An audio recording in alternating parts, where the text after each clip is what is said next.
رہا جا سکتا ہے. پاسپورٹ کے دفتر بولیے, امیگریشن کی لائنوں میں, اور میں نے تو ایمبیسیوں میں بندے 12 گھنٹے پہلے جا کے کھڑے دیکھے, رہ لیتے ہیں کھڑے.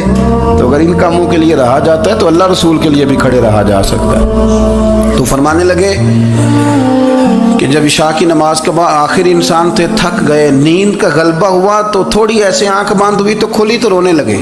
حضرت ویسے کرنی ہے, رو کے کہنے لگے مالک مجھے غافل تو نہ کر, ابھی میں نے کیا بھی کچھ نہیں, دن ختم ہو گیا, کوئی نفل نہیں, کوئی اللہ اللہ نہیں, اللہ مجھے غافل نہ کر, میری مدد فرما. فرماتے ہیں جب وہ روئے تو میرے ساتھ جو شخص تھا, میں نے کہا اٹھو چلیں. کہنے لگا حضور ملنا نہیں. فرمایا جو میں لینے آیا تھا وہ مجھے مل گیا, جو میں ان سے سیکھنے آیا تھا وہ مجھے نصیب ہو گیا, اب اور میں نے کیا لینا, ختم ہو گئی بات, اٹھو چلیں. اللہ کے بندوں نے حضرت ربیہ بن کعب اسلمی رضی اللہ تعالیٰ عنہ فرماتے ہیں, کہتے ہیں جب بنو قریظہ اور بنو نذیر یہودیوں کے ساتھ حضور علیہ السلام نے جنگ کا اعلان فرمایا تو وہ دشمن ہو گئے. ہمیں خطرہ تھا کہ وہ رات کو کہیں محبوب کو تکلیف نہ دیں, تو کچھ لوگ نا تلواریں لے کے نبی پاک کے دروازے پہ پہرے داری کرتے تھے. گن مین رکھنا حرام نہیں, اگر کسی کو واقعی خطرہ ہو تو اس کے لیے سنت بھی ہے. حضرت علی المرتضیٰ تلوار لے کے حضور کے گھر کا پہرا دیتے تھے. حضرت ربیہ بن کعب اسلمی رضی اللہ تعالیٰ عنہ فرماتے ہیں کہ رات میری ڈیوٹی تھی کہ میں حضور کے گھر کا پہرا دوں گا. تو فرماتے ہیں میں باہر سن رہا تھا, ساری رات ہی میرے نبی پاک نے اللہ کی تسبیح پڑھی, ساری رات, کبھی تسبیح, کبھی تحلیل, کبھی تحمید, کبھی تکبیر, ساری رات. فرماتے ہیں ساری رات حضور پڑھتے رہے اور ساری رات ہی میں سنتا رہا. مجھے اونگ آ گئی, میری آنکھ لگ گئی, حضور ابھی پڑھ رہے تھے, میں تھک کے سو گیا. اور فرماتے ہیں جب میری آنکھ دوبارہ سے کھلی تو میرے کانوں میں پھر کوئی چیز گونجی, تو میں نے کان لگایا تو میرے حبیب ابھی بھی اللہ کو یاد کر رہے. ساری رات حضور رب کی عبادت کرتے. اسی لیے تو کہا یا ایھا المزمل قم اللیل الا قلیلا, حبیب ساری رات تو نہ جاگا کر, تھوڑا آرام بھی کر لیے گا. میرے بھائی اپنا مصلح, اپنی عبادات, اپنے وظائف, اللہ اللہ جو آپ نے کسی سے سیکھی ہے اس کو کبھی کمزور نہ ہونے دیں. شجرہ شریف جو کسی بزرگ سے آپ لے لیتے ہیں تو کیا رسم ہے کوئی, اس پہ کچھ لکھا ہوتا ہے, وہ پڑھنے کے لیے دیا جاتا ہے, اس پہ لکھا ہوتا ہے کہ یہ اللہ اللہ آپ نے کرنی ہے. ساری زندگی کسی اسکول میں داخل ہو گئے اور وہاں جا کے آپ نصاب ہی نہ پڑھیں, کتاب ہی نہ کھولیں تو پاس ہو جائیں گے. تو کہتے ہیں میں 20 سال جاتا رہا ملا کچھ نہیں. تو آپ نے لیا کیا ہے, ایک اتنی سی کتاب تھی, اس کو تو کھول کے آپ دیکھ نہیں سکے, اس کے وظائف تک تو رسائی نہ ہوئی. اس لیے کہ اللہ اللہ کرنا مشکل ہے اور تصویر کھنچانا یہ آسان کام ہے. تو جو آسان ہے اس طرف ہماری توجہ لگی رہتی ہے اور جو مشکل ہے اس طرف ہم ذوق پیدا نہیں کرتے. یا ایھا الناس اعبدوا ربکم الذی خلقکم والذین من قبلکم لعلکم تتقون, اے لوگوں اس رب کی عبادت کرو جس نے تمہیں پیدا کیا اور تم سے پہلوں کو پیدا کیا.